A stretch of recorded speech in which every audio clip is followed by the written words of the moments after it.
Get started. Yes, namaste. Welcome everyone for today's webinar on the geochronology of the Rigveda. This is the second time we're doing this little webinar, and it's with Shri Jijith Nadumuri Ravi. He's written a book on this subject, and so we're going to go through a journey through the Rigvedic period using maps, chronology charts, and other research materials Jijith ji has put together very meticulously. And we're going to introduce you to the 41 hydronyms, names of the rivers that are in the Rigveda, the unique rivers mentioned in it, and Jijith ji will analyze the migration pattern of the Rigvedic people. And that actually clearly refutes the Aryan Invasion migration theory, and he's going to get into that with his presentation today. Jijith ji will also go through the sequence in which the rivers are mentioned in the Rigveda. You can kind of use this as the timeline to see the east-west migration from what is today's Haryana all the way to Afghanistan, and to really get into this out of India theory that is supplanting this Aryan invasion mythology. And with that, let me introduce our speaker for today, Shri Jijith Nadumuri Ravi. He is a former ISRO scientist, right, the Indian Space Research Organization. He's an electronics and communication engineering graduate. He's got an MBA in information technology. He's got over 25 years of experience researching the subject of geography and chronology of the Rigveda, of the Ramayana, and the Mahabharata. He's published dozens of research articles about the geography of the Mahabharata, which includes ISRO's IRS imagery of the Saraswati River. He's published now 3 books, Rivers of the Rigveda, which this we're really going to dig into today, the geography of the Ramayana and the geography of the Mahabharata. That's 2 volumes, which is a Geochronology Trilogy. It's a trilogy, I guess, focused on the geography and chronology of the Bharatvarsha from the Rigvedic period onwards. And he's really been pioneering, and there's a whole range of authors and researchers, but he has resolved many chronological puzzles from Manu to Maurya, and he's going to present parts of that in today's webinar. His bio goes on. He's done so much work in so many different aspects of engineering and science and lunar orbit analysis, work with NASA and ISRO, but it's because of his work on this geochronology of the Rigveda with our Itihasa that he is with us today. We are glad to have him at Hindu University of America. And with that, let me hand it off to him to take us forward in today's webinar on the geochronology of the Rigveda. Jijith ji, to you.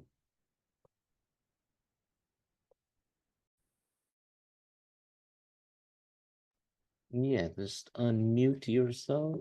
Go. Yeah, namaste. Thanks for the great introduction that Ankur has provided. And as he has mentioned, today we are going to talk about the rivers of Rigveda, or the geochronology of the Rigveda, which is attempted through the analysis of the rivers. And second thing is, this is also a part of a series of books that I have authored. First being the Rigveda, and the second being about the geography of Ramayana, and the last being the geography of Mahabharata. So this is written in a series. So people may wonder, what is that? What is that connection between the geography or chronology of Rigveda with the 2 Itihasas, like Valmiki Ramayana and the Mahabharata? And that question itself is what is very exciting and intriguing. And this is also one of the topic. Like I will be delving a little bit, but the primary aspect of the study of the geochronology of the Rigveda, that is involves the analysis of the rivers. And when you analyze the rivers mentioned in the Rigveda, then I will be surprised to note that no, the rivers actually is encoding some secret or a kind of encrypt. It's a kind of an encryption that has happens inside the Rigveda. And when you start unraveling or when you start decrypting that information inside the Rigveda, you are surprised to know that there is indeed a migration of people from somewhere around the Haryana, especially the Haryana and western Uttar Pradesh, towards Punjab, and from Punjab, both in Indian side and in the Pakistan side, there is a migration towards Afghanistan. And this is a surprising discovery that we see by analyzing Rigveda. And of course, there will be diverse kind of audience present today.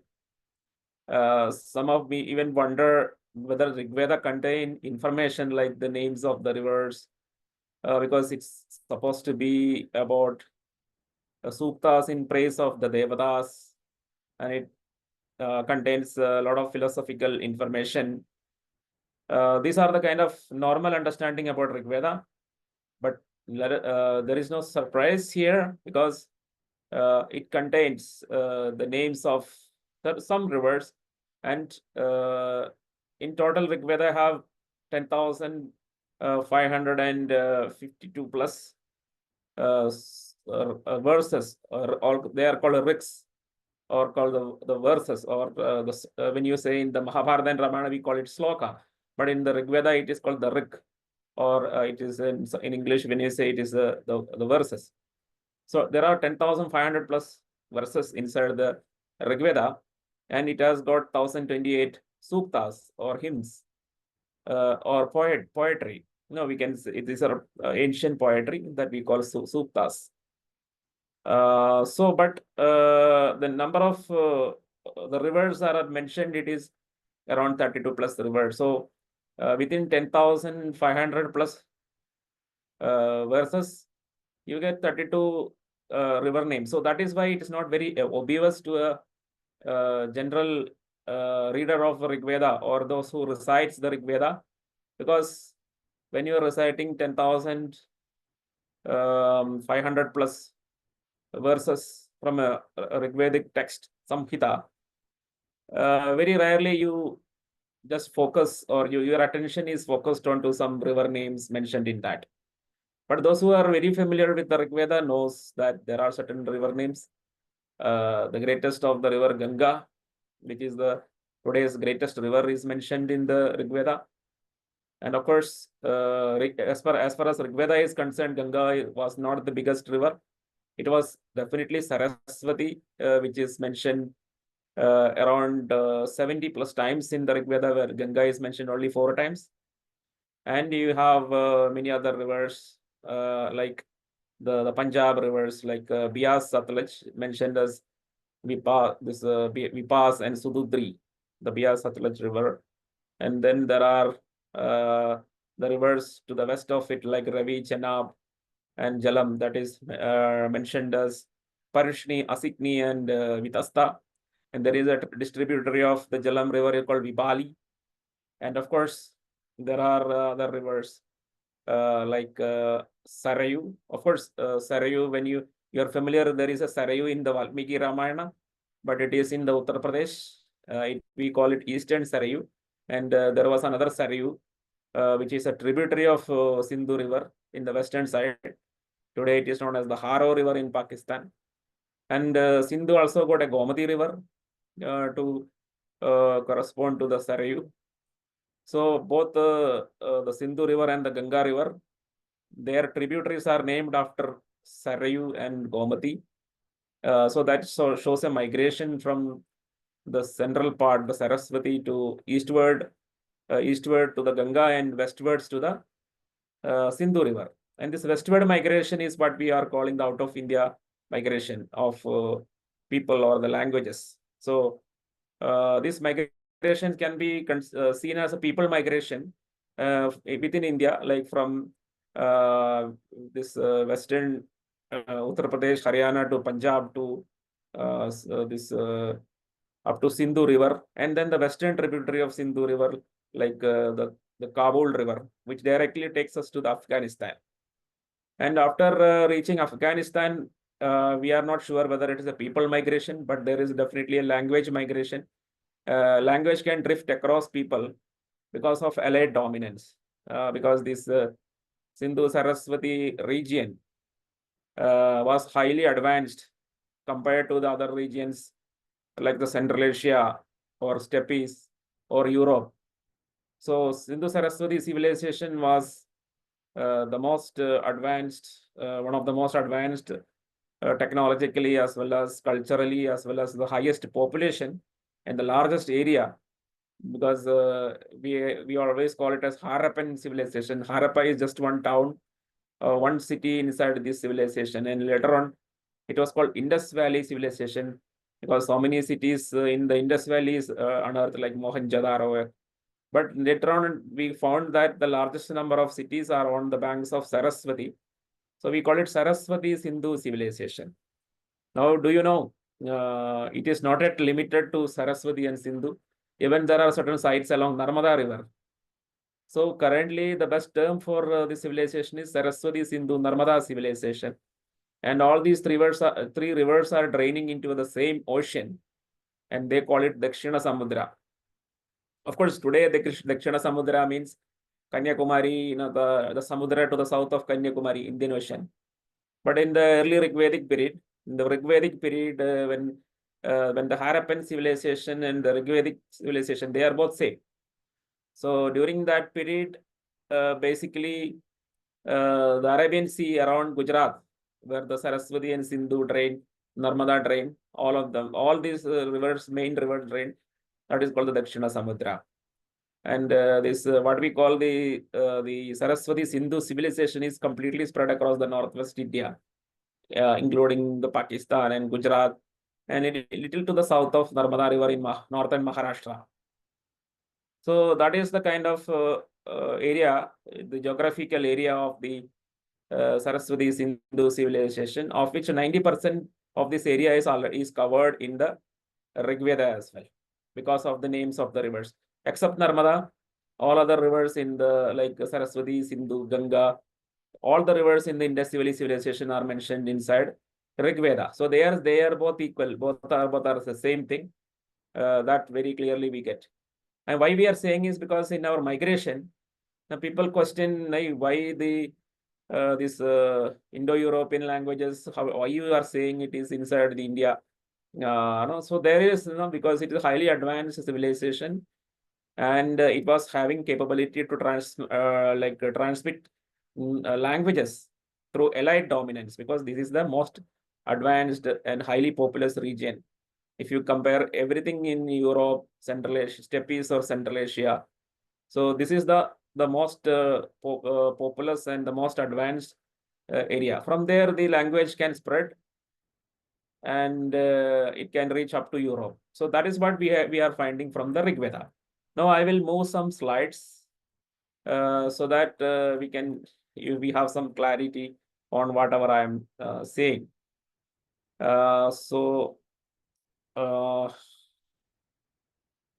Hope my slides are visible. Yes, just go to full screen, please. Yeah, I was now in the full screen. Yes, nice. Yeah, great. So yes, this is the webinar is a kind of introduction to the part of the course that we are doing. It's a weekly course, like 1.5 hours per Saturday. It comes in the evening in Indian time, but in the morning in the USA, and again 2 to 3 hours of variation, subject to where you are in the USA. So I just go through some of these slides which are focused on the course. So the course is called the Geochronology of Rigveda. So the word geochronology includes space and time. So geo means geography, that is space. Chronology means time. So it's both combined together. It's more advanced, more powerful than only geography or only chronology. So we combine geography and chronology, and then we have the new field called geochronology. In fact, it's not a new field that I have invented, but the geochronology is more advanced and more powerful kind of a domain compared to the chronology alone or geography alone. And we go through the course description. So basically, the course Geochronology of Rigveda offers a journey into the Rigvedic period through the geographical maps, chronology charts, and other research materials. It familiarized the students with the 41 hydronyms. So that's just river names. So hydronyms means river names. And then when you look at some of the rivers can have the multiple names. So when we consider all this, we have 32 unique rivers mentioned in the Rigveda. And some people will be familiar with the Nadi Sukta, where already 21 rivers are already present in one single Sukta, single hymn. But the remaining 11 rivers, it's spread across the different, the Suktas and mantras inside the Rigveda in the 10,500 plus verses. So we have identified all of them. And we actually, basically, our focus is to analyze the migration patterns of the Rigvedic people and refute the Aryan invasion or Aryan migration theory. So the main key is the sequence in which the rivers are mentioned in the Rigveda. And using that sequence, we can easily find out the migration was from today's Haryana to Afghanistan. So this is how the course is structured. So primary purpose is show the migration pattern, but of course it has a lot of corollary studies being done on the Rigvedic Devatas, the kings of Rigveda, and many other aspects. So another important factor is that the course is structured based on the book rivers of Rigveda. So this is the image you can see of the rivers of the Rigveda. It is available in Amazon, in any country, even USA, any country in Europe, in India, everywhere. And it is available in hard copy or all kind of format. The paperback or hard copy or even Kindle editions. All these things are there.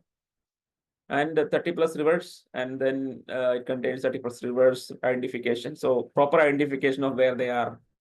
That is when, and then 80 plus Rigvedic divinities, 400 plus rishis, 200 plus kings, and 60 plus Rigvedic meters. So many of the people who consider Rigveda as a black box of some philosophical suktas, they will be surprised to know this much huge amount of information is inside the Rigveda. And there are around 60 plus geographical maps described in the book. So it will detail the Rigvedic geography. And as established out of India theory and refutes this Aryan Invasion Theory. And many events like the Dashrajana battle, very famous battle, lot many people know about it, even though they have no knowledge of Rigveda. And then you have Varshagira battle and Battle of Sarayu, Battle of Yamuna. So many battles are mentioned. There are events mentioned in the Rigveda. So that is also we go through the course.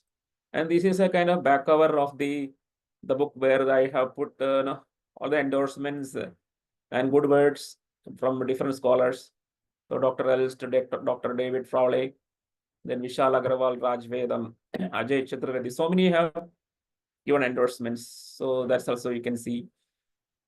And this is overall the contents inside the course.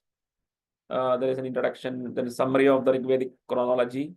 Then these are like the kings, the rishis, the devatas, and the rivers. It's a summary of all of this. Each chapter summarizes the kings, the rishis, the devatas, and the rivers.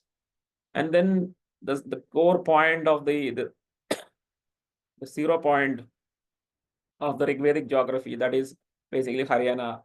To be precise, the northern Haryana, which is called Varaprithvya, the best place in the world. And later on, it was renamed by King Puru. as Kurukshetra. So that is how you know this region today. But when I say Kurukshetra, it's not a city of Kurukshetra, which is very, very recent, like 200 years, 100 years old. But we are talking about the region called Kurukshetra, which is almost half of the northern Haryana, half of the Haryana in the northern side, because the river Drishadwadi divides Haryana into two parts, to the north and south. To the north of Drishadwadi is Kurukshetra. To the south of Drishadwadi is Kurujangala, the Jangala of Kuru, or the forest of Kuru. And whatever we call Delhi today, these are all part of Kurujangala.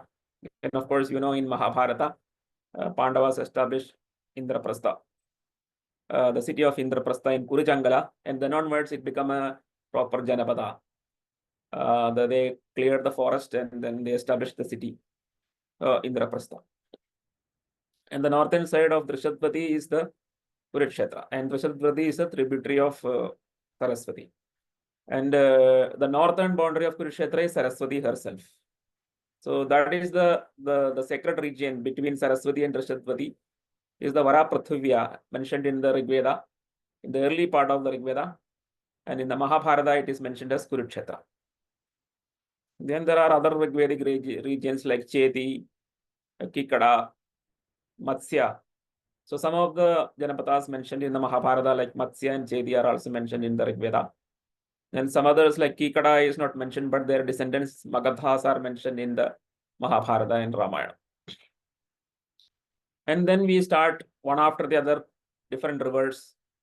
It's like Haryupya and Yavivedi are the two most important rivers mentioned in the Rigveda. Haryupya is basically another name of Drishadwadi, and Yavivedi is a distributary channel of Yamuna. Both were running parallel in Haryana. And then you have Ganga river, then Saraswati, then Drishadwati, then Apaya, another tributary of Saraswati, which was very well mentioned in the Mahabharata as Apaga. So slight spelling change. Apaya in the Rigveda become Apaga in the Mahabharata. And it is mentioned as the river that flowing through the Kurukshetra. And when Bhishma Pitamaha was on the Sharashaya, Arjuna shot an arrow and the water came from somewhere, some kind of underground flow. And that water is thought to be from the Apaga river. So that is another interesting insight. Then you have Vipas and Sududri, the rivers of Punjab. And of course, Yamuna is also mentioned coincidentally. Of course, Yamuna is anyway between Ganga and Saraswati, but it's mentioned.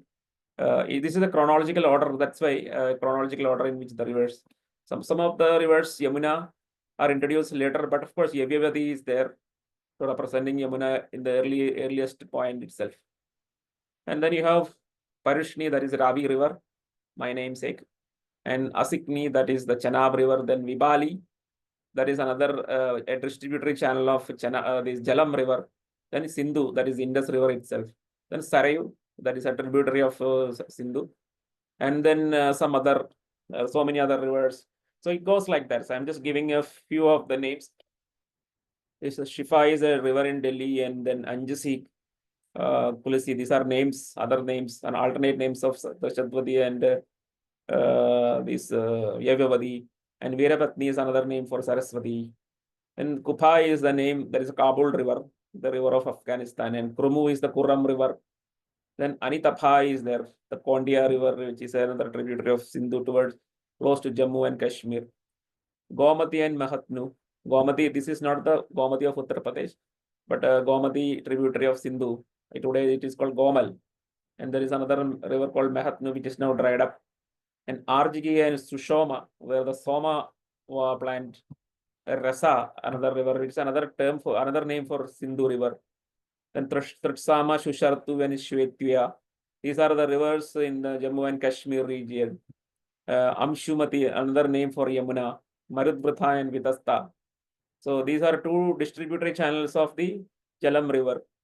Then you have Vajinavadi, Urnavadi, and Silamavadi. These are another Jammu and Kashmir river, Ladakh, in the Ladakh region, tributaries of Sindhu. Then there is mention about Samudra. So we would be surprised. Samudra is mentioned double the number of times than Saraswati is mentioned. That means these people, the Rigvedic people, were familiar with Saraswati and twice more familiar with the Samudra. The Samudra basically is the Gujarat region. The Rana of Kutch was also a Samudra at that time, a small sea. And Saraswati was draining into Rana of Kutch, that Samudra.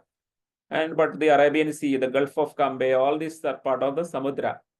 There are 4 Samudras mentioned in the Rigveda. They are basically Rana of Kutch, then the Kathiawar, this bay, and the central bay inside the Gujarat. And then you have the Gulf of Cambay and the Arabian Sea. And later on, we are also comparing the Rigvedic geography with the archaeology and with some conclusions. So this is what all the summary of the course, but you can see some glimpse of now the inside how, what is the kind of level of detail that we are going, and what are the kind of illustrations that we are making in Rigveda. For example, these are the 10 mandalas in the Rigveda, and now 6th mandala is the oldest, and then comes the Vishwamitra's 3rd mandala and Vasishta's 7th mandala, and Gautama's 4th mandala, and then Gritsamada's 2nd mandala, then Atri's 5th mandala, and then 8, 9, and 10 are the last mandalas in the chronology, in numerical sequence as well as in the chronological sequence. And you can see the 10th mandala is very big, right? And you have Shantanu mentioned in the 10th mandala, and Sri Rama also mentioned in the 10th mandala. So this is how Rigveda is connected with Mahabharata and Ramayana and Mahabharata. So there are ancient kings in the 6th mandala. The Divodasa is a Bharata king, and then his son, descendant Sudas, ruling during the 3rd and 7th mandala. And Sudas' descendant Sahadeva during the 1st mandala period.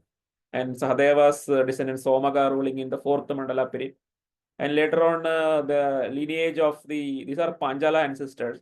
Their lineage got slightly weakened. And then you have Shantanu coming Devapi and Shantanu in the 10th mandala of the Rigveda. And in the same 10th mandala, you have Sri Rama also. And you have because Shantanu is in the 10th mandala, anybody knows after Shantanu, you have Vichitravirya and Dhritarashtra, both of them mentioned in Yajurveda. And then after that, you have Pandus and Dhritarashtra. Dhritarashtra and Pandu. After that, you have Pandavas. And then in the Mahabharata, you have lineages up to Pandavas, the son Abhimanyu's son Parikshit's son Janamejaya son Shatanika son Ashwamedha Datta. Up to here, Mahabharata mentioned, but in Atharva Veda, you have Parikshit. So both except the Rigveda, other Vedas, the 3 other Vedas, they have some kind of chronological contemporaneous with Mahabharata. That also we get to know. And then you have these are the charts of the Rigvedic kings and poets. This is the chart of the Rigvedic poets. Sorry for the typo here. So you have Angiras, Bhrigu, Jamadagni, all these rishis in different mandala, 6th mandala onwards, 6th, 3rd mandala, 7th mandala, 10th mandala onwards, all the rishi munis. Similarly, there is a chart for the kings as well. So I just presented only the rishi munis charts. So similar charts for the kings, and you have different mandala maps. So even the first mandala itself have a lot of inner details. So that is what you are seeing in different parts, different rishis were authoring. And some other mandalas, there are chronologically, some suktas are later and some suktas are older. So these are all we are discussing. And in terms of geography, how we are representing the geography. So we are having very nice maps like Vara Prithvivyas, the region which is now called Kurukshetra. Earlier it was known as Vara Prithivya and Nabha Prithivya in the Rigveda. So that you can see here. And there are 3 main places. Manusha related to Manu, Ilaspada related to Manu's daughter Ila, and then Bharati Tirtha, which is actually related to the Bharata dynasty's patron goddess Bharati. And this Bharati is today known as Bharat Mata. So these are all very great things. And you have Sapta Sindhu region, which is to the northwest of the Kurukshetra or the Vara Prithivya, which is basically today's Punjab. And these are the kind of illustration of where is exactly the Dasharajina battle occurred. And you will be surprised to know it was almost along the Indo-Pakistan border today. that the Sajna battle occurred. So that's another interesting thing. And then you have more information like some rivers, how they are changing the course in different different mandala period. So the course of the river in the 4th and 5th mandala, somewhat middle Rigvedic period, is like this. Then in the 10th mandala, it becomes like this. And after the Rigvedic period, it has become again changed. So these are also we will subject to the study. And then you have the corroboration of the Rigveda with the Ramayana. So how a kind of a lineage of Sagara, the descendants of Sagara, migrated from ancient Ayodhya, which was located along the Saraswati River to the south of Kurukshetra. From there, they are migrating. Amshuman is a descendant of Sagara, grandson of Sagara. He came to Yamuna and named Yamuna as Amshumati.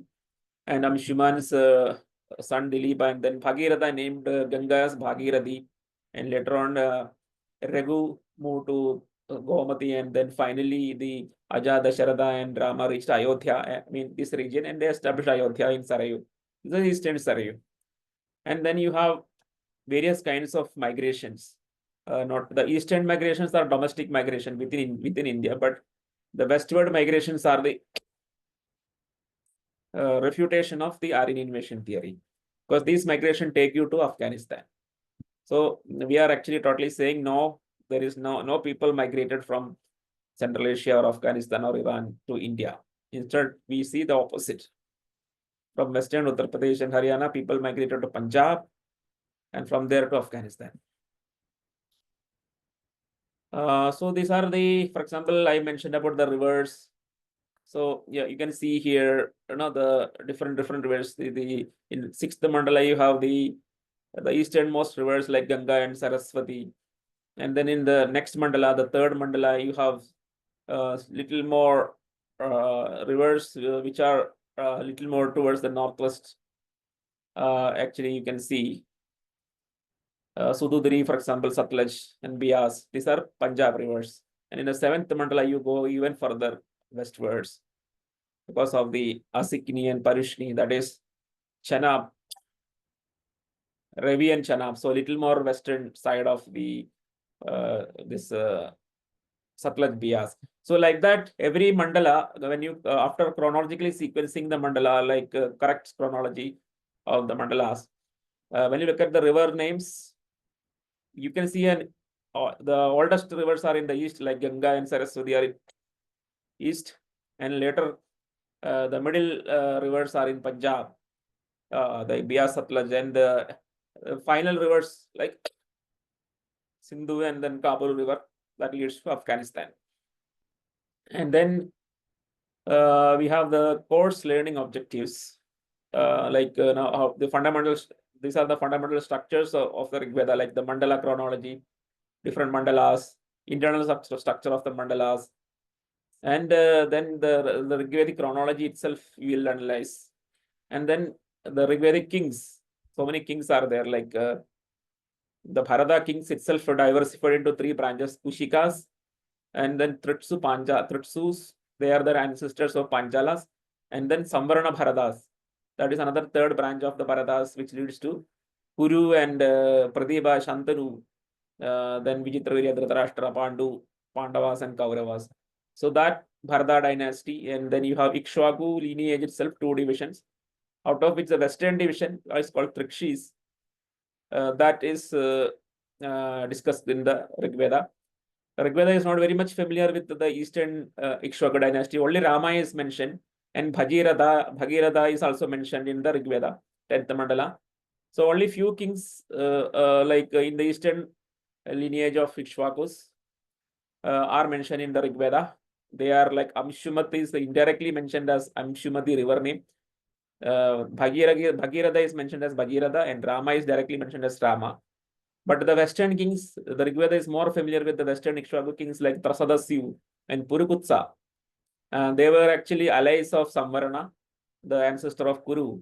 And there was an alliance between the Kurus, the Samvaranas, and the Samvarana Bharadas and the Western Ikshvakus. That alliance resulted in the Kuru lineage, the famous Kuru lineage. And the famous King Kuru returned back to the ancestral land of Samvarana, that is Varaprithvya, and renamed it as Kurukshetra. Basically, he claimed it for himself. And they already the ancestors of the Panchalas were banished to the south, to Kurujangala, and they lived in Delhi region. And later on, they migrated to the east of Ganga and established Ahichatra and Kampilya, the main cities of the Panchalas. And the Kurus themselves moved from the Kurukshetra towards Ganga. That is why Pradeepa established Varanavata and Shantanu established Hastinapura. They established like that.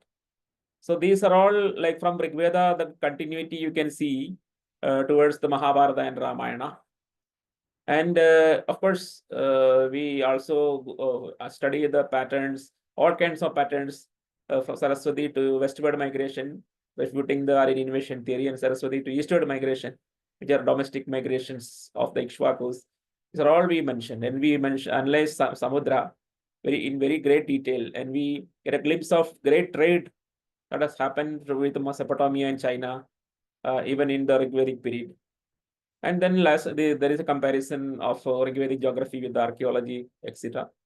And I conclude my session with some other in the richness of the data which we have, like the various devatas mentioned in the Rigveda, how many number of times they are mentioned. So Indra is definitely the most popular divinity in the Rigveda, then Agni, then Maruts, Soma, Varuna, Ashwin, Mitra, Ushas. Like that, you can see Vishnu here. Vishnu is very popular in the Itihasas, but in the Rigveda, Vishnu is in the 19th position, the number of mention, etc. So that you can see. Similarly, Rishi Munis, so I have not having the full list for each mandala who the names of the rishis who have composed the Rigvedic Sukta. So many people get a misconception that the Rigveda rishis doesn't want to have their names, but it is not true. Every sukta got a rishi name, and they are mentioned in the Anukramani, that is the index of the Rigveda.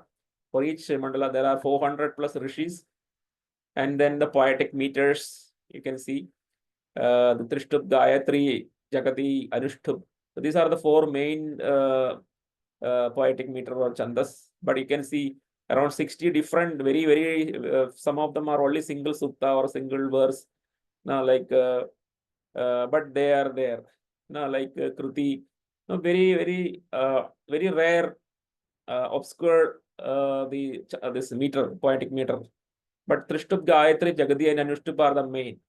So you can see how the syllable structure of the Trishtup, Gayatri, Jagadi, Anushtup, then Ushni and Pankti and Brihati, these poetic meters you can see. And okay, this is the king list of kings mentioned in the Rigveda. You can see number 1 up to 213 kings are mentioned in the Rigveda. So very rich in the information. And this is also a reputation of people who says, no, there is no connection between Indus Valley civilization and the Rigveda. Yes, definitely.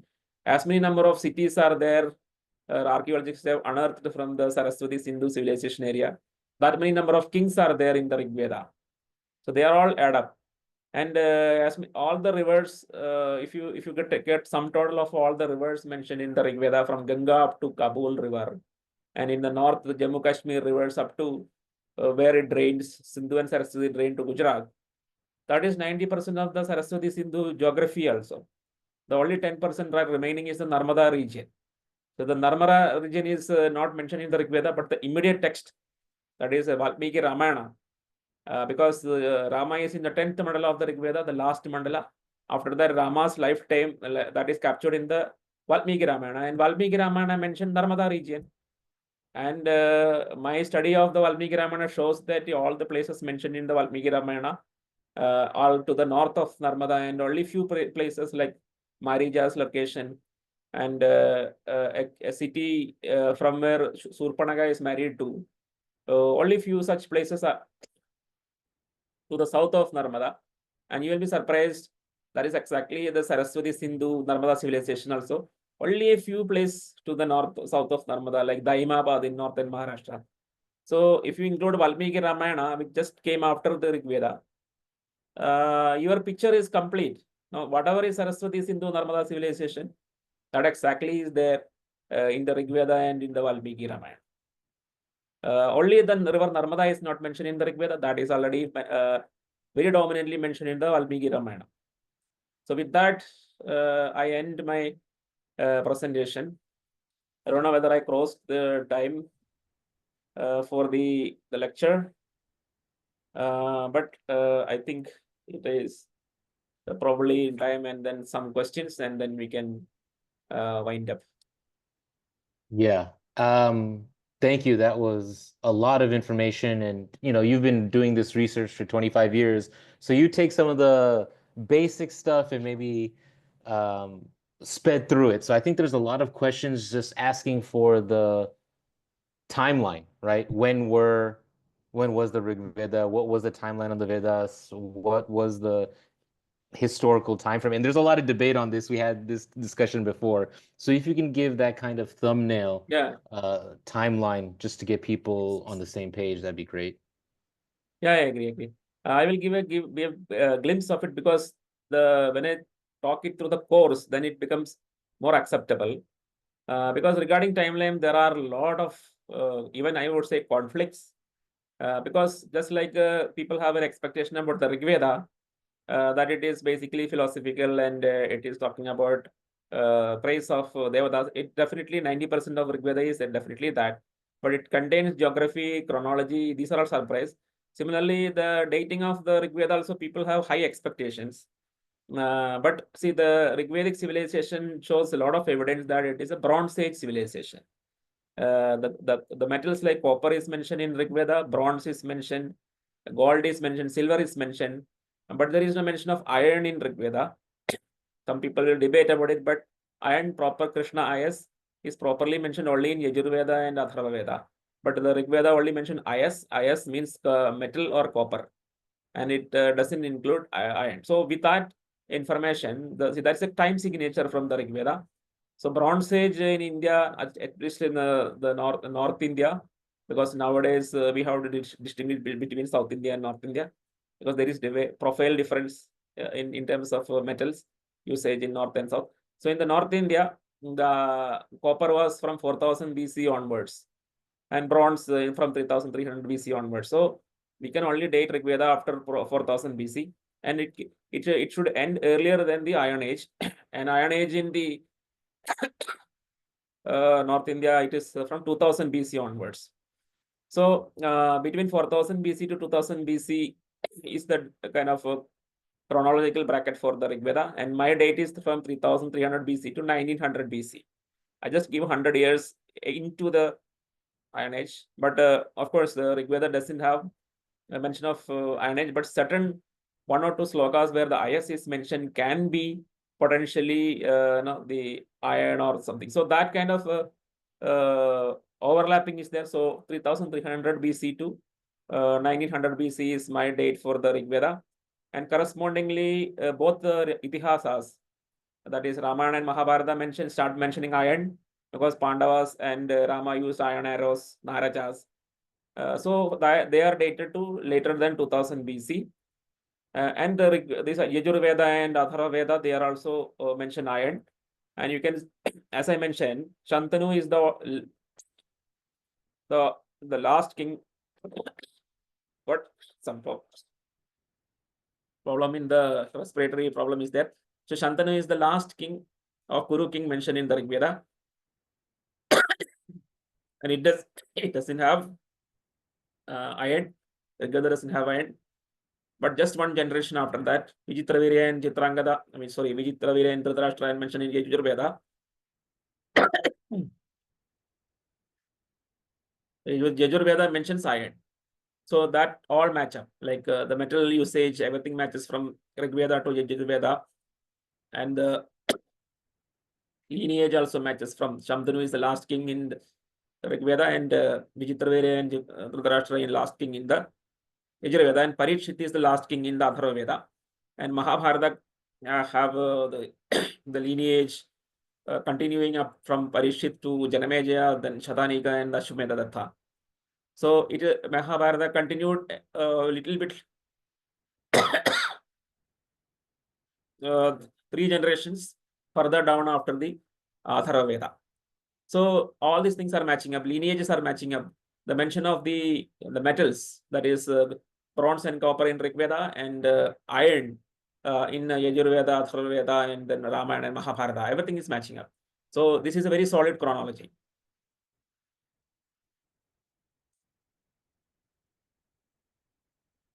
Yeah. Okay. Please put your questions in the Q&A box. Yeah. I severely regret because of the throat respiratory issue. I had to go to hospital today and nebulize, but it is still persisting after just 45 minutes of talk. Okay, well, we'll just take a few of the main questions and I'll try and do some more of the speaking as well. Thank you for being Yeah. on and powering through so much information, and I know you want to share. So Yeah. I had the poll up on the webinar attendance. So I'm just removing that one. Uh, just a quick share. A lot of about 8 first-timers, 14 regulars, 26 of you have attended before. We ended up with over 50, 60 people on the webinar today. About 14 of you have taken a course before, 7 program enrollments. Yes, so this Geochronology of the Rigveda does count towards the certificate program in Hindu studies. For the 15 of you considering taking a course, please consider taking this one. And for the 12 of you not interested in courses, just glad to have you on for the webinar. Okay, so I'm going to stop sharing that, and I'm going to ask if you're interested in this course. So just fill out this question about the course, and we'll collect that information. Yeah, there's, of course, Saiji, Makirediji, you're saying Vedvyasa belongs to the MBH age. That doesn't mean that they're composed in those times, right? There's a whole, lot of conversation around when information was consolidated, when it was shared versus when it actually happened. That is a fair point. Kumuji is asking, and maybe I can just get into a broader contextual question, because again, there's so many people in this space. What is the Indian government doing to the discovering, the spreading awareness of Hindu historic information, evidences? And there's so many other folks in this space, and we've had this conversation before, and I know you're under some duress, so don't take too much time on this, but just that context. Who's doing this research? How are they being supported? Maybe some of the different pathways. And I know you showed and shared how many people have read your work and endorsed it. So if there's just a little bit on that you want to highlight and Yeah, discuss. yes. So I also read through the question, so I can maybe quickly answer some of them. The government of India doesn't have any very specific programs, but ICHR, Indian, there is an organization which is for, supposed to have studying the history, but the problem is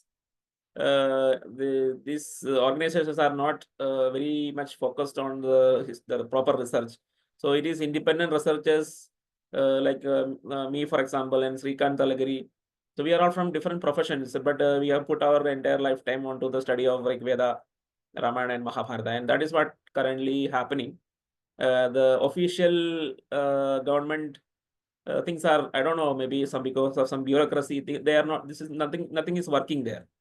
So as of 2025, even that is same for the last 35 years, it is only the independent researchers like me, Talagiri, and even Yajna Devam, who has deciphered the Indus script. All of us are independent researchers. So that's I know the kind of sad situation. And yeah, I mean, some people, I mean, Anub have mentioned the book has to be in different languages. I fully agree with that. And yeah, timeline, one person has asked, so I already answered that. And of course, this is not an exaggerated chronology, but it's a median chronology, but well agreed with the metal discovery, the lineage of Shantanu, Vichitravirya, and Parikshit, etc. And then ISRO in Kumbh Mela. I mean, of course, the Saturn-Jupiter cycle, which I have studied, has a lot of connection with Kumbh Mela. And chronological dates starting from when first time Hindu Rigveda and other Vedas. So I mentioned the chronological positioning of Rigveda, Yajurveda, Atharvaveda with respect to Ramayana and Mahabharata. That is a good starting point. And reason Indra is mentioned more than Vishnu, because see, the Vishnu's prominence came in the Puranic period, because Guptas, who were a great contributor to the Puranas, were Vishnu Bhaktas. Similarly, the Sunga dynasty, they are Vishnu Bhaktas. So that is why the Vishnu got prominence. But in Rigveda, in Vishnu is called Upendra, that is assistant for Indra. So that is the kind of support. I mean, that is how Indra and Vishnu equation is different in the Rigveda. And some of other questions. Gita Press Gorakhpur is a good publisher. Yeah, currently I have published to Notion, and they are doing quite well, because they get the books even in the USA and the UK, any country. I have seen people purchasing the book from Sweden, Finland. So I am very happy about current publisher, but I am open for republishing the book with any other publisher as well. Mantras of Atharvaveda are all from, not all the mantras are of Atharvaveda, but 80% of the Rigvedic mantras are re-rendered in the Atharvaveda. The iron is mentioned in Atharvaveda because the re-rendering happened in a later period. Like Parishit, during the lifetime of Parishit, the other Vedic that get more prominent. So that is why iron is mentioned. So even though the Rigvedic suktas are repurposed in the Yajurveda and the Samaveda and Atharvaveda, that repurposing happened in a little bit 1 or 2 generations later.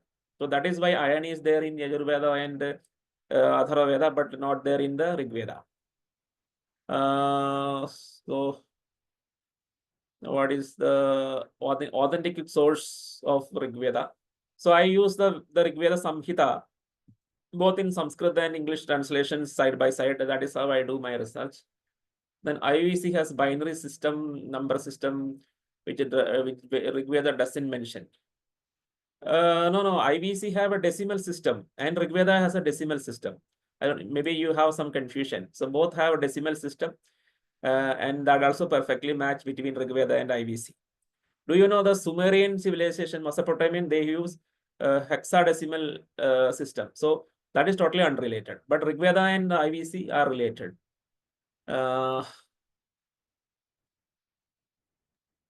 How many mandalas is the okay? I think asking about mandala chronology. So there are 10 mandalas, and some people ask, why is the 6th mandala oldest? Yeah, this is chronological sequence of the Rigveda is done by an excellent researcher, Srikant Talagiri. And he has gone through all the Rishi Munis mentioned in the Rigveda and arranged them in a ancestor-descendant relationship. So the ancestors are found in the 6th mandala, descendants are found in the 3rd and 7th mandala. Their descendants are found in the 4th mandala, like that. So, and he also sequenced the royal lineages. So the ancestor is found in 6th mandala, their descendants are found in 3rd and 7th mandala. Their descendants are found in the 4th mandala. So that sequence become very clear. This is how the Rigveda 6th mandala is considered as the oldest. And then comes 3, and then comes 7, then 4, then 2, then 5. After that, 8, 9, and 10. And the first mandala is distributed across the other mandalas. It's a parallel. And 10th mandala is the last mandala, where you have Rama and Shantanu. And that gives you the chronology of both Mahabharata and Ramayana from Rigveda. Any south side river, I am very sorry. The southernmost river, Narmada is itself is not mentioned in the Rigveda, but it is mentioned in the Ramayana. So southernmost river mentioned in the Rigveda is Saraswati and Sindhu, because they are flowing southwards into Gujarat Ocean, the Rana of Kutch and the Arabian Sea. So southernmost river in Rigveda is Saraswati and Sindhu. And Narmada just because exploration to Narmada happened after composition of the Rigveda. But the subsequent, the next book that is Valmiki Ramayana, which is focused on Sri Rama, who is mentioned in the 10th mandala of Rigveda, fully focused on Narmada. So we have Narmada in the Valmiki Ramayana. And subsequently in the Mahabharata, you have all the rivers in all over India. So Rigveda is a basically civilization of the Northwest India. I don't know if some people the sentiments are affected, but I can't do anything because the Rigvedic region is Northwest India, and it ends by the Ran of Kutch in Gujarat mostly. But they have some familiarity with some oceans around Gujarat, but it's not get captured into the Rigveda. But Kashmir is very much captured in Rigveda. Jammu and Kashmir, there are 3-4 rivers in Jammu and Kashmir region mentioned in the Rigveda. And Afghanistan is captured because of the Kabul River. Ganga is captured, that is Western Uttar Pradesh is part of the Rigvedic region. So I think I have answered almost 90% of the questions. Yes, no, amazing. And thank you for going through it. The course where we're going to get into way more detail and you'll be able to ask your questions is going to be every Saturday at 7 a.m. Pacific, 10 a.m. Eastern. That time is set. It's going to begin on April 12th. I hear you, West Coasters, Yoginiji. It's a little hard, 7 a.m. on a Saturday. But again, to try and make it work across time zones, that is when this course will be offered starting April 12th. It'll go through June 28th. And maybe in the future, we can consider a different time slot to make it more convenient for other time zones. Yeah, so just about at the top of the hour, pretty good timing. Jijit, thank you so much for being here with us today and going through hopefully you feel better. Um, and I know you'll be ready for the course starting in April. Amanji, we'll get into your question in the future sometime. That's a whole separate um, topic, right? This was on the geochronology of the Rigveda, really looking at the geography and the chronology, the timeline, and putting together a timeline that correlated with the geography. So the commentaries on Vedas and some of those other details, we'll have a separate session on that. And if Jijitji himself wants to be a part of that, you'll be welcome. We have other faculty who have courses on those specifics. So, and I know we have a lot of questions we didn't answer, but I think we got the broad frameworks. And to get into the details, please take the course. Send us an email. You can send me an email. I can forward on the questions, and we can figure out a different place or extra time to answer anything that's left out. And with that, let us conclude today's webinar. Jijitji, if you have some closing thoughts, thank you so much for being with us and looking forward to having your course start in 2 months. So we have enough headway, enough time between now and the start of the course to make sure we get 20-25 students. I think that's kind of the sweet spot so that you can engage, ask the questions, and take this knowledge to the next level, get it out there, right? So much of this stuff is new, right? You're cutting edge research, and this is where Hindu University of America likes to be, giving folks like Jijiti a platform to share their studies and connect them to people like yourselves who want to take courses and learn in a weekly structured way, a strongly structured on a week by week basis way. And again, it's on a learning management system. You join the Hindu University of America family, you become an enrolled student, and there's so many pathways to go down. And so with that, let me hand it to Shri Jijith Nadumuri Ravi for closing thoughts, statements. Thank you.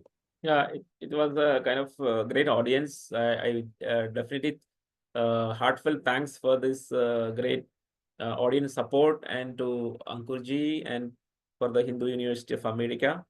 So we look forward for the course, and this is going to be a kind of one of a kind course. And there was one more question that how is it connected with my other 3 books? So that also you will be getting that information because I have got one chapter on the river Sarayu and Sri Rama. So that linkages to the second and third book is also part of the book, and it will reflect into the course as well. And if Hindu University of America supports, then we have the other subsequent courses on the Ramayana and Mahabharata as well after the course on the Rigveda. Thank you. Thank you. Namaste, everyone. Dhanyawad. Yeah.